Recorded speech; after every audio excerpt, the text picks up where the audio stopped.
Molo tata Umbiko. Sebulisa nathi mhlekazi. Kunjani namhlanje? Sikhona kunjani ku? Hayi ndiyaphila nami. So namhlanje sithatha i-different dive from i-conversation ebesiqhela usithatha apha. Phofu ebesiqhela uba nazo, yabo.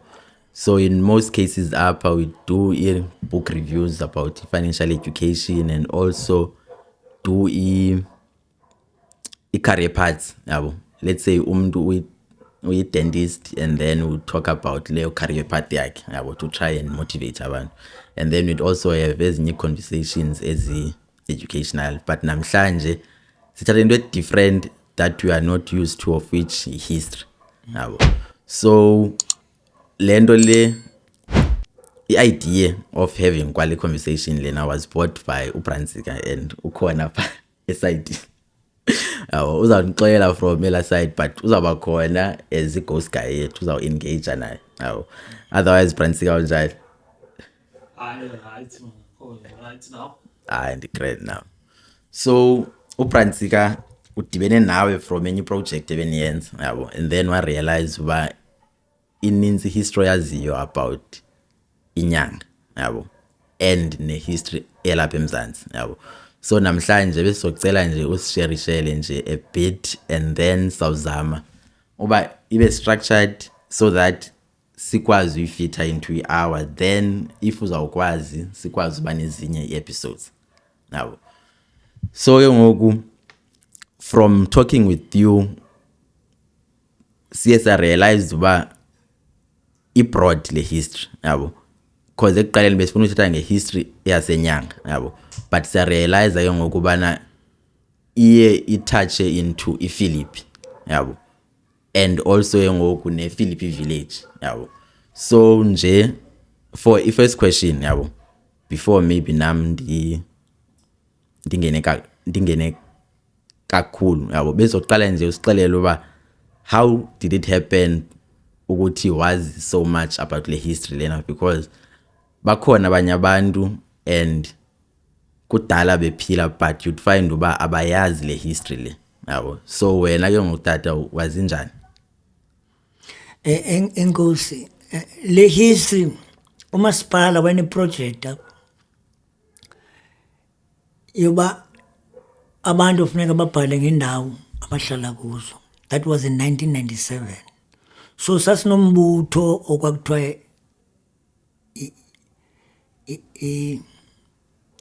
yayi sort of lebalanje igama lawo ngoku.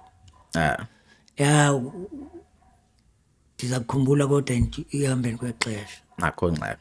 Ya lo mbutho mfesa senza into ye-popular history, i-activities ezazisenzeka particularly no sinayi document yayo nayo. Into ezazisenzeka usukela ngo-76 nalo. But kwenzeka because ngohamba kwethu sasinekhosi esasiyenza apha ePhilippi ngo-2016.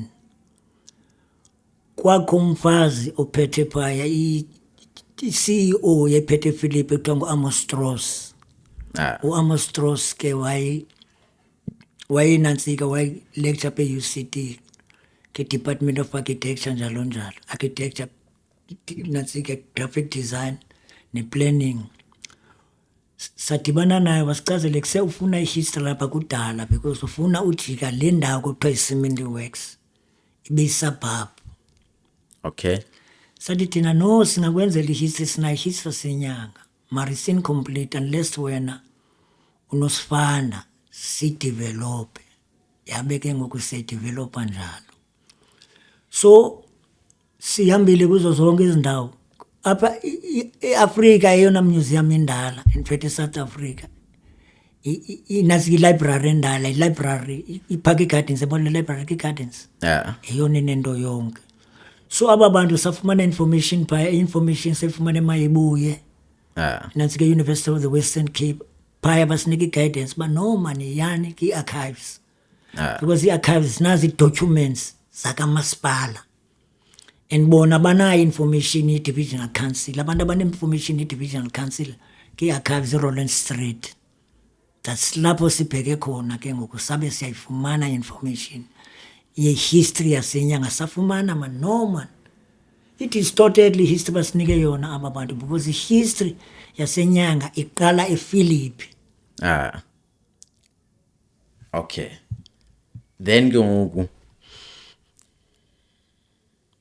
so njengoba nifumana le information niye na realize uba iqala ePhilippi, so awunokwazi ke ngoku sibalisela uba iqala njani by ukuqala kwayo ePhilippi.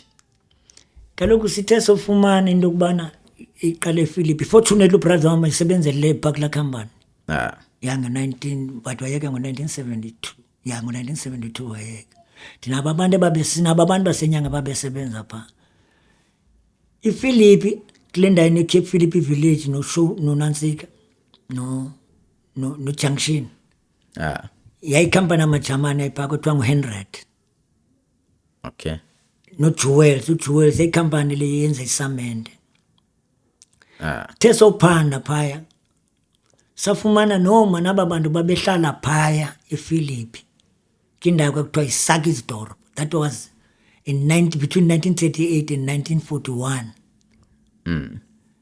Kasifumana abantu babehlala iSakisdorp babesebenza kindawo iKwari. Okay. Le ndawo inyanga yayikwari izwelitsha liyotsho apho uyotsho Cross Road uyotsho kwelaa cala safumana no yayikwari. Ekuphandeni kwethu safumana no abantu abaninzi ababesiwe enyanga basuka eSummerstown, abanye basuka eSakisdorp. Xa siphanda safumana intoni ebangela abantu baseSummerstown babuye, saphinda basuswe eSummerstown bazawutsho enyanga. Safumana no abantu baseSummerstown babefuna ukokha icawe ezimbini, befuna i-African Orthodox Church and befuna ukuthi mnantsike i-Anglican Church. So benze i-application kumasipala waseSummerstown. Okay. Umasipala waseSummerstown waconvena i-meeting nezinye imasipala zaseBellville yaseParo because i-divisional council each and every area yenemasipala unlike ngoku. Sadibana nazo zinabantu abahlala kweza areas abayi-problem yabo because babengabafuni nabo abantu abamnyama phaya. Okay, so before side sifike kule time frame kuyo le, before kwasa ibe khona kwa i-cement works yabo ibinjani nje le area nje le area ikakhulu iPhilippi bilihlada kondawo yehlala phaya until 1936. At 1930 libana kwakuzikhepe ezazithatha esinye icontract libana nje amagama azo. Ku-1936 3 years prior kubekho 1936 3 years prior kubekho i-Second World War. I-Second World War iqale ngo-1939 to 1945. Caba ke amaJuda ehlala eJamani ayifumana into yokubana yintoni eza kwenzeka eza apha aza ngesikhepe ekuthiwa i-contract. So isesikhepe sakhwarantinwa. Njengoba sikhwarantiniwe kwathunyelwa ugqirha phaa kwesi sikhepe. Kakufika kwesi sikhepe no man kukho ii-professionals apha, ugqirha amagqwetha njalo njalo. So bahamba bazame ekuhambeni kwexesha basipha inantsika indawo njengeMuizenberg. iMuizenberg funeka sinitshekhe i-history yayo. iMuizenberg nezinye iindawo. iMuizenberg isiti kongena ngaphakathi eMuizenberg uzawuhamba uhambe ube lapha ePhilippi. ePhilippi kakho amaplus inantsika ii-farmers zestoko, ezinye ke yazi-farmers ze-veg, i-fruit and veg, ezinye ii-farmers eze-livestock, ooCats nabanye ke babehlala apho. Abanye ke babehlala apha enantsikeni iNew Slaven Road. Ngaba bantu ke ngoku bebeqala ke yayingabelungu yayingengomakhaladla isebenza apha, yayingabelungu abantu abazi-professional i-technicians, i-manual labourers yayingabantu abamnyama. Okay. Yeah. So aba bantu bebehlala kumhlaba yangenguye yedwa but oyena muntu bebaluleke kakhulu ndabona owayi-pro Africans yangu-Mr. Gordon apho wayebarentisa khona. So babehlala khona, the rest yayihlala kindawo kwakuthiwa iSakisdorp. Le Sakisdorp inabantu abaninzi abohlukeneyo. Abantu babesebenza ekwarini, ikwari yayi-already ngoku seyikhona. Abanye babengaphangeli. Okay. Ngaba ke ngoku baxoxa bazawuba yi-problem. So ngoku bazama all means abelungu nokubana bonke abantu aba-natives redundant funeka zimkisiwe eKapa. Imali that Isakisdorp ngendlela ekungayo ngoku ibiphi? Isakisdorp ibiphakathi kwela cala laseDenfontein ingaphambi kweQuarry yonke le ndawo yotsho ngaseWynberg apha eLensdon Road. Uyabona le ndawo i-office efezeka ndiyayibona lo yayi-St Joseph's Home oniswa ngamaRoma. Ingekabikho libridge, engekho bridge pha, yayindlela nje iLensdon Road i-single lane left and right. Kawuzayo apha ngasefezeka kwakho indlu superintendent ehlala phaa kuthiwa thina sive information esinayo ngoku Mr Ems. Yazi ikhona istrate enyanga kuthiwa i-Ems Drive kusuka kaMaphindi, sithiwe ngalaa mntu ke wayefacilitator le process yoremova abantu abamnyama kwiilokishi zabelungu beze apha. Yona yayingapha kwenantsika singekabikho isiporo sandokukhiwa ngoku yangekho itrain ngelaa xesha. Yayilihlathi lodwa aba namafama odwa ayihlala phaya nabelungu kunye nee-labourers ezazihlala kwezaa farms zaba bantu babefama. La mafama nganguthi ngamaJuda? Ngala ngamaJuda esuka eJamani. Okay. And ke ngoku phaa kwezaa farm zayo bebekhona abantu abamnyama abasebenzayo? I-labourers ayingabantu abamnyama, abanye baberenta kule mihlaba yayingabantu lo Mr Code ndithetha ngayo. Behlala ke ngoku phakathi kubo phaya. Okay. Imali. So ikhona into edibanisa ne-Khoisans before kufike amaJuda anga. Yawo ingaba ke ngoku ikhona history oyaziyo about i-Khoisans ezihlala around iPhilippi before kufike la maJuda, okanye apha ePhilippi ibintoba ibilihlathi then kwafika amaJuda and then iKhoisans zona azikhange zifike zona apha? Kwakuhlala amakhoisan. Amakhoisan ayihlala from etown uzotsho kule ndawo ndithethayo. Uyabo le ndawo ino-Amazon? Khona indawo yokho i-Amazon phaa kukho laa mlambo, yayingumlambo wamakhoisan lawo. Le ndawo ine-Kirstenbush ayihlala phantsi kwalabantaba amakhoisan. Qho abelungu xa bezokokha bamuva amakhoisan abheke ngapha ngaseNatskeni East. Ahle aze ngapha. Njengathi ngoku uyabona kulaa ndawo yamakhoisan yenziwa city ngoku. Kukho into ekhoyo xa anizuyibona kuthiwa integrated comprehensive and-transport system. Isebenzisa into ezintathu: i-transport, i-land use management kunye ne-communication. Akho mntu uzawuya etawuni uzothi uyothini uyawubona ngoku isupermarket zokhiwa phi? Zikhiwa apha kuthi. Akukhiwa unantsika fiber time. Uzohlala endlini yakho ubize ntoni indizele jonge Mr Plan kunjani awudelivery shelo. It's the same thing eyisenzeka kumakhoisan but yayingekho sophisticated ngale ndlela eyiyo ngoku. Amakhoisan amuva sifike apha uyabo le ndawo nihlala kuyo ePhilippi lisithetha kuyo. Akuhlala amakhoisan ngapha kwalaa ndawo. Sihamba ibhayisikophu aba bantu akudalanga besanduhamba apha kule ndawo le neNew Eslabeni kwakho amangcwaba apha phambi kwezwe litsha. Agrunjwa because kwakusenziwa i-research and bekhutshwa aba bantu for into kungabikho proof into yokubana kwakho abantu babehlala apha. Okay. Nantso i-primary objective kukuba aba bantu ngabikho proof into yokubana lo mhlaba ubhilonga kubani. I-Mitchells Plain isandukokhiwa 1972 akho ndawo akho nix phaa kwakho iMnandi Beach yodwa xa. iMnandi Beach yokhiwe for u-entertain abantu abamnyama, yayi-beach nje ine-stage akho nix akho facilities ezintoni yayingafani eMuizenberg. Sasisuka phaa sihambe ngenyawo sotsho eMuizenberg uba ufuna uhlala kakuhle and kwakungadada nodadwe emnyandi because olwaa lwandle laludiphi. Yo imake before singene into industrializer wayo le ndawo le ndizafuna siqale spend i-picture of uba kwenzeke njani before zibe khona ezi industries yabo, of which okwangoku iseyintoba iKhoisans bezimuva sibe zihlala apha yabo. And then ke ngoku after ixesha ke ngoku kwafika la maJuda and based on khona enye document ebendiyifundile ibithetha ngento yobana bafike around 1888 okanye 1887 andikho sure uba i-right kakuhle yabo. Afika enza ezi farms phana ke ngoku yabo.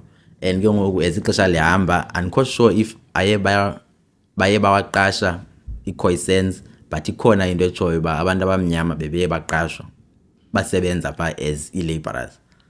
Ewe kaloku amaJuda kafika ngapha ku-Embu ayikhona amaDatsha lapha. AmaDatsha ayikhona. Yabona apha elokishini eNyanga kukho indlu kaDikiza pha yayindlu yeDatshi. Mtsibi yakuthatha kubonisa pha uyoyibona. Kwakho amaDatsha apha. Apha eLensdale Road kwakho ivenkile kakuthiwa kwaSmith eyamaJuda nawo. Phaa ngaphakathi kwakuhlala amaKoisan. Kwakho iDiamond Brothers zazinebhenkile lapha eLensdale Road. Ungaqhubekeka? Ya lo maJuda enevenkile but ebhek kuwo kwakuhlala abantu abangamakhala amaKoisan aba bantu amaKoisan not amakhaladi. Kuthiwa ehlala around Klipfontein Mission Station. Klipfontein Mission Station, nansi Klipfontein Mission Station. iCoisans zazihlala. Zazihlala kule ndawo nithi Makhazigave. Zazihlala phaa kwakungekho siporo kaloku phaa yayindawo iyona ndawo yabo lena. Njengoba yabona i-New West Laban Road apha ePhilip yabona ecala lingapha kwakukho amafama kwicala lingapha ingamaKoisan. Bohlulwe nje ile New West Laban Road. Ya behlulwe ingawo. Uyotsho phaa asekhona amanye inantsika izizulukulwana zalamafama phaa ngapha kulaa ndawo inenkuni kobheka eKhayelitsha. Ndiyayibona. Izizukulwana zaba bantu. Then ke ngoku i-relationship between iCoisan plus nalamaJuda ibikhona. I don't think yayikhona i-relationship because soloko kwakho language barrier. Kamajamane ayivana naba bantu because bakhona amajamane. Akhona amaDatshi. Yebo. Kwakhona amaJuda. AmaJuda isebenzisa i-laborers abantu abamnyama because abantu abamnyama yayingamafama abantu abamnyama suka ezilalini. Izi-livestock farmers. So bayayazi indlela yotreata ntoni yohandlisha izilwanyana livestock. So ngabo abantu babekhona as a result kade kathiwe elinye lelamafama kwadla amathole. Ngomnye umfana kaMadiba kwakwadla amathole. Umfana wakhona noKatsi. uKatsi I think omnye ngokuligqwetha okanye utata kwayijaji. Ngabo bantu because bahamba bofunda e-UCT then bayiyeka i-farming bayishiya kuMadiba. uMadiba wasithengisela ezo nkomo kakuxheliwe ke sasithenga phaa kuye inguye oshekeleyo. Okay, so ngoku akhona amaJuda neCoisans khona sohlule ile New West Laban Road. AmaJuda wona anefama and i-laborers zawo kho abantu abamnyama yabo. And ke ngoku obviously amaJuda ngawo a-owner as farm yabo, a-owner plus nezindlu pha. And as you chill uba abantu abamnyama abanye babo bebeye bahlaliswe Mr. Gordons yabo ebarentisa khona pha. But ikhona from enye ndawo apho ebendifunda khona besithi bana abanye amaJuda wazanga ayithande lanto yayisenziwa nguMr. Gordons uhlalisa abantu abamnyama pha. Kaloku bamreport uMr. Gordons officials kamasipala wase-South kwathiwa Philip South imasipala yase-South. So wafika umasipala bamcela Mr. Gordon sineproblem aba bantu bamdaka baklini. Nansi iproblem idaka isayithanda insende. Abaklini and bazawusenzela izifo. If wena uyafuna aba bantu bahlala apha so wena uzabokhela ngokwakho. Okay. Then fortunately kwakho abantu ababe politically conscious ekuthiwa yiSakisdorp Vigilante Association. Yathi uba aba bantu bayakhutshwa funeka kubekho i-alternative indaweni ezabafaka nebasuke kuyo. That's when ke ngoku ba-identifya umhlaba, that is 1941. Ba-identifya umhlaba ngasekwareni kule ndawo ndihlala kuyo ngoku kuthiwa iLokishindala apha eNyanga. So baqonda ke ngoku bazawubathumela kulaa ndawo.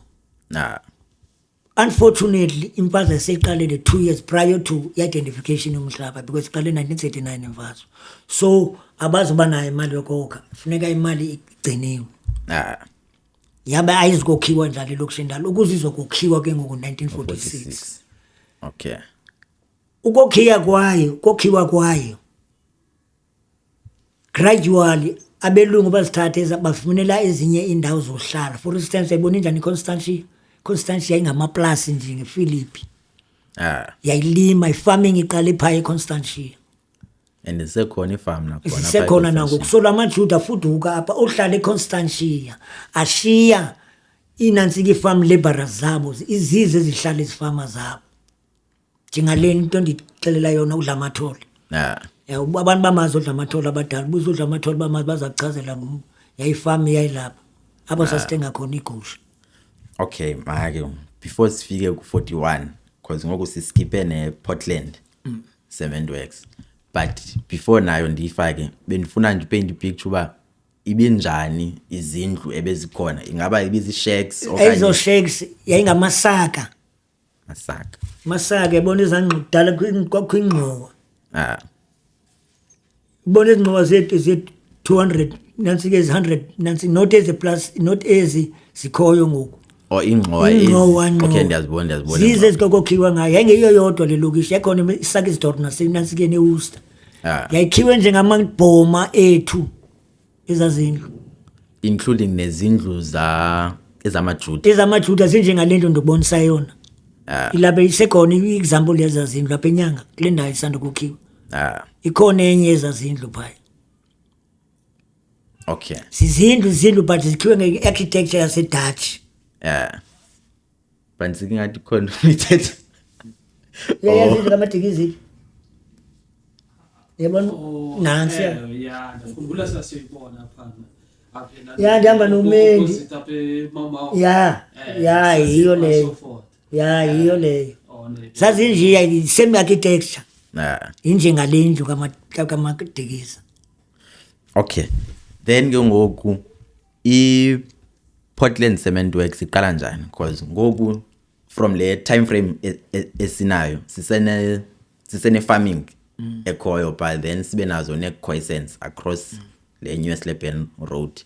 Then ke ngoku iPortland Cement Works yayilapha ePhilippi Village as towers is now. Portland Cement Works ilapha kufitshane neLenzam Road. Amafama ayiphambili pha ezantsi ngasemnandi pha phakathi ubunohamba ngeDenfontein Road khona indlu enkulu pha amafama iqala kwela cala uyotsho kwela cala pha phakathi. Ngo-1938 kukhiwa iCement Works kwagrunjwa le kwarekhona njena because yayigrunjwa ngabantu bakaCement Works ukuze abantu abamnyama bazokwazi ukugcwala ke ngoku kubekho neSakisdorp ibe over nansi crowded. Is because kwakho job opportunities babesebenza eKwareni abantu ababekhona bebambalwa mara ngokubanda because of iCement Works. But fortunately iCement Works kenzeka the very same thing eyenzeke kuMr Gordon kodwa bona into efuneka beyenzile funeka ba-accommodate aba bantu bahlala basebenza nabo.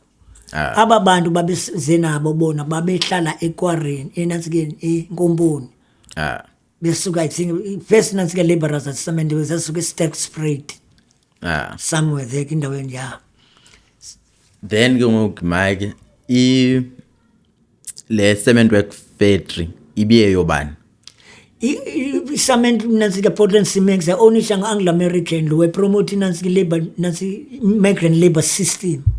Yazi migrant labor system ayonto ukuthutha abantu bazise bazosebenza iqala izimines so ba-extend basa kwezinye industries ngoku nake-farming ibikhona because abantu babehlalise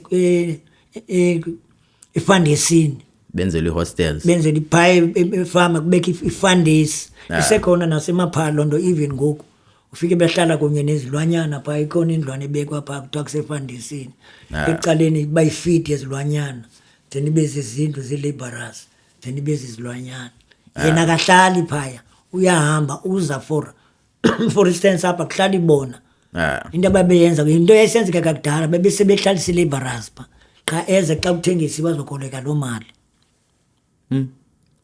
So nje yona nje qha into ebiyenza nje qha ibisenza isamende, then isamende i-transporter isamente kaloku yayinayo inantsika i-transportation division yayo kuthiwa nguJoels le ndawo ndithetha ngayo kule ndawo inenantsika inoboxer yayinguJoels ngapha ingu-100 uJoels wayengapha isamente works kweli cala.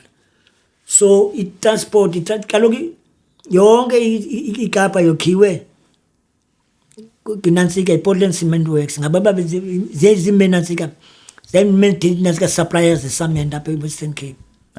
ngabe bazame ukuyi-industrialize. Industrialize ewe ama-DPS bahamba in due course bahamba bovula enye ibranch eMontague Gardens.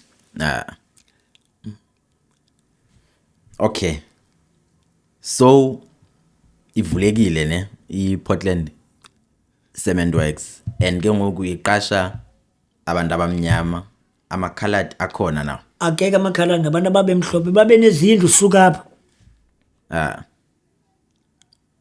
Yabona le court AP court yasePhilippi and yayibona yayi lapho office i-administration block yase-Cement Works xa bayiconverta to i-court. Usukela apha igarage apha ecanga igarage uyotsho ngasebridgini yazizindlu zabelungu zonke ezi ababezi-artisans i-Cement Works. so bafika bona bokha ngoku No bokhelwa so bokhelwa ngulo anglo bakhelwa ngo-angle kaloku bona then abantu abamnyama bokhelwa enkomponi xa uphanga kanti ntoni la khona tsika ntoni la shopping complex kawuya kwela cala kawuye ngase-Cross Road iplaza ibona ndana lamatyotyombe unobona kisamente pha la Marikana yayinantsika le yayinkomponi liyandazi abantu theni bangazange bahlale bayidiliza. and i-structure senkomponi ibizizitena ke Zizitena ziyazikhiwa ngezitena ngo-1978 sasibukela phaa inantsika i-World Cup. Kaloku i-TV kuthi ifike ngo-76 but zazimbadi izinto ezine-TV. Yona yayisi-screen esikhulu, i-TV yayizezinto ezincinci i-black and white bona babenale inkulu i-technical. then ke ngoku from le influx yabantu abamnyama bagcwala basebenza ePortland Cement Works plus naba bantu abamnyama baka Mr Gordons then ke ngoku kwa realize bana kufuneka bokhelwe indawo And was kaloku akaphelelanga apho kaloku uPortland Cement Works Dynamite Vision ema-DPS sebekhona zikhona zonke izinto ezinenkomponi apho kwenza i-diamond khona kwenza ntoni not i-diamond i-dynamite le nto udubula imanzi. Ewe kaloku wayesanda ngoku wanda one-branches ezininzi isamente yasenziwa apha ubunojongo ubuyahamba uzofika kwisiporo apha phakathi kwendlela. sibone isiporo Siyahamba singene ehlathini sophuma kwela cala sihambisa isamente iya kwezinye ii-divisions mari yayisenziwa apha. So ngoku yayekwa le ndawo kaloku kwenza inantsika ikwari ngoku bohamba boyikwara isandi kwezinye ii-areas ithathwa nantsika le train bayekiswa yintoni ikwari kaloku kokhiwa ilokishi ngoku nantsi nezwelitsho. so after kwenziwe ilokishi ke ngoku then badecide ba abazukwazi ukumisela abantu before okwa-before sebe-identify ii-areas ii-sites abanazo whereby bazawuthatha khona isandi kudala i-identifyiwe phakathi kwakho isiporo sihambayo buphaa phambili uzasibona siyawela esaa siporo so siso eso siporo babesithatha ngayo isandi so bayeke uthatha apha ngoku. then ke ngoku i-time frame yethu izawusithatha isise ku-41 plus no-46 apho baqala khona ke ngoku ukokha ilokishini endala of which kulapho uhlala khona.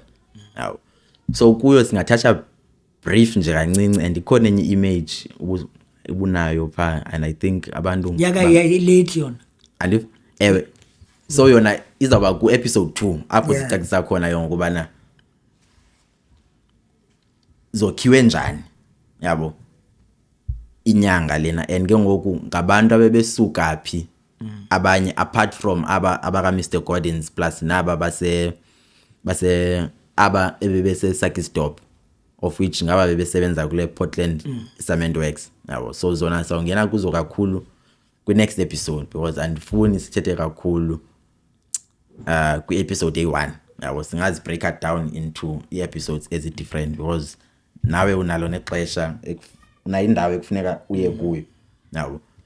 So yeah, ndifuna la image friends kanje kan khawuzipha le bendikunikela ewe indlela image le lezo le chaka yaka 58 land apho kubonisa khona no elilingekho unansikeni la unozibaye uzibaye. So ezi documents uzifumana phi ezi? sizifumana kaloku ezindawo ndichazela kuzo Kwezi library ezi zinga library no nansi le yeah. kaloku sizifumana state nantsika inyanga ne ngo-1968 sasinento kuthiwa inyanga news Ke nansi ungayibamba so kade ngijonge izovela kanjani yakho ungayinyusa njani? Yeah, I think phela nje apha kule ndawo le. Okay. But ungawuzukwazi ukucacisa okanye ungayibekela nje qha apha sibhekelise so yeah. Then ke ngoku uthi pha kula ndawo leyana yile ibine Portland Portland Cement Works le yabona apha yabona eziya and yabona apha eziya zizindlu zabelungu namafama kulicala isengathi ikwali yabo ziziginqi ezapha iCross Road lenda iCross Road nansi iNew Slabben Road I mean izolitsha drive ayikabiki iNew Slabben iNew Slabben yabo lenda inehlathi lenda kwakuhambe kwakuthiwa isemavundleni uzotsho apha akukhona futhi namavundla apha ikhona indawo ekuthiwa kusemavundleni but andikho sure ba yabo lenda inesikolo Imbasa not Imbasa Mandela mavundla kula ndawo uzotsho endleleni landa isisiginqi yayikaloku yabonakala sayikwari but yaditshwa yayingamavundla onke la ndawo by amavundla uthetha ukuthini ngamatyotyombe kaloku abantu babezichaza bazithatha kaloku nazi nesithela ntoni apha utata bena semavundleni zisandi lena ziziginqi ezi indonga kwakugcwele indonga Cement Works yayiyo yodwa phaya kunye nala Nkomponi kungekho nix apha ecankwayo mara ubuyahamba down the line uzofika kukho kugcwele inantsika ifama indawo engange Cross Road ungayibekela ngabe so that sibonisele ngapha ifama indawo engange Cross Road oniswa ngabantu ababini bese ifama ezimbini sangekho ninzi ezifama sazi less than 10 wonke lo mhlaba yayingabantu abanjalo kaloku uyagcwala ibhokhwe intoni babe nemfuyo eninzi and kugcwele zininzi izinto ababezenza apha so ingaba abantu babe-onisha le mihlaba.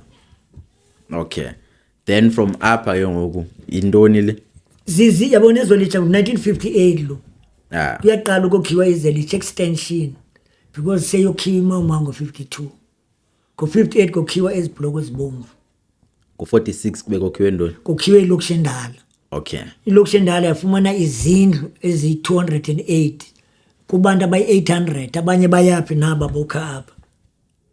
Okay, yiSakisdorp le kwakuthiwa yiSakisdorp igama lale ndawo ngabantu ababesuka kulaa Sakisdorp njengemawumawu abantu ababesuka emawumawu bebethathwe eGoodwood Bellville Paro babe-16,000 bokhelwa izindlu ezi-400 plus the rest azohlala kwindawo ndiza kubonisa mza kunika kushiyela la map mfethu noba ungayinayo inantsika ezayifota yabo le ndawo kuthiwa i-KTC kwakuthiwa kwaka-NTC yayi-Native Transitional Camp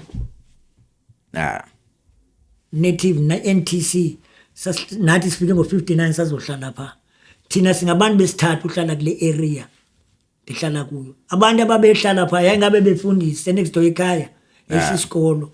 Khona umama efuna isikolo ubhalwe apha. Kweli cala lingapha icawe before yokhiwa abathatha babenecawe icawe zabo bathatha phaa bazozenza ezindlini phaa. Yamazi lo okumbukela unansi kuvelaphi. Umjongeni. Ombuvelaphi. Uvelaphi lo ayivele TV neqhuba iscooter. Uvelaphi umjongeni. Utata ke nguye lo wenza application phaa. Umfundisi uNansika. Edward Nansika kubani fani yabo kanene. Xokwana. Nguye lo wayifuna ngabo baqala behlala pha ngasekhaya icawe yayipha ngasekhaya ka N14. Before yokukhiwa pha ngo1956 le ndawo ekuyo ngoku Holy Cross. Okay. Ngabantu bokuqala abo. Uhlala pha kwezazinto. Thina sifike sekusuka abanye abantu pha. Zambiko masipheze apha namhlanje. Le izaba ku episode 2 because ile that I think maybe nabanye abantu bawu relate ngayo kakhulu because izinto ezininzi zikhona. Yabo like umzekelo apha le picture le ubunibonise nezibaya usithi uzibaya ngolapha. Nguzibaya. Now. So ngoku i-townships from episode 2 sawuthetha ngendlela ezenziwe ngazo plus ke ngoku noku-industrialize lonke elicala eli. Igcine. Aligcina eli because kukhona stock roads because ikhona nehistory yayo ba la i-station esiya senziwe njani and sisenzelwa ntoni. Station. Stock road akubona stock road. Ungathetha Franze? Qedyo. Sizovala sokwenza nje goodbye bethu then sibulele. Kusindala 1946 yabona. Kanti sibonise nje. Aba basuka eSummerstown aba. Because eSummerstown babokhe ngamazinga. Ezithumele maso. Dinithumele kaloku. Ndithumele. Nansi ke yabona le I don't think ninayo le funeka le map. Le map yabona le. Ile ndawo kuthiwa ngo-NTC yabona le ndawo. Okay. Yabona map yanini? 58. Le ndawo igugu lethu le. Inyanga West Emergency Camp basuke eSummerstown aba bantu bafika bahlaliswa apha. Ayibona. Aba bantu bahlala apha ngaba basuke eBellville. Because angebonele ke zazinto zasemama bazokwanza amatyotyombe apha. Le ndawo yile Sakisdorp le yiyo le.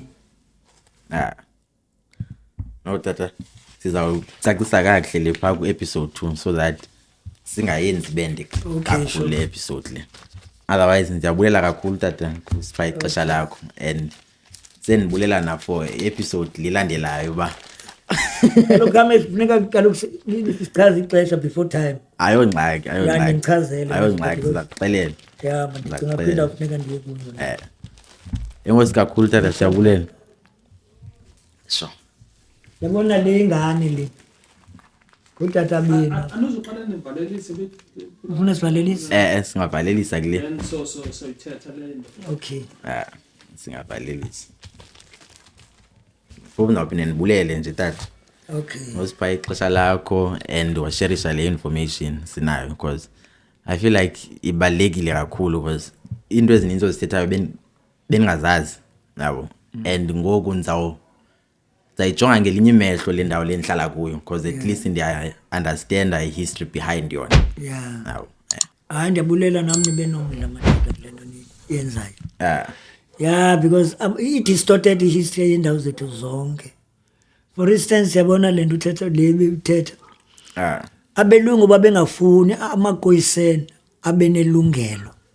Yabona nangoku amakoyiseni amalawu ngoku azenza amakoyiseni akafuni uba ngamakhalathi ngoku. Before zafuna uclaim. Kukho ilawo elisileyo apha lihlala eMitchellville lithetha ngoGafu lekuthiwa nguFadel Adams. Elibanjiwe. Belike lavela kumadlanga li-MP li-member of parliament. Yeah. Kukho abantu abanjalo ngabo ngoku abazi-racist more than abelungu. Ndiyabulela nami Majita nibe nomdla ke into yeselokishini. Siye kube sithetha ngoMarx apha Enkosi kakhulu. Sure.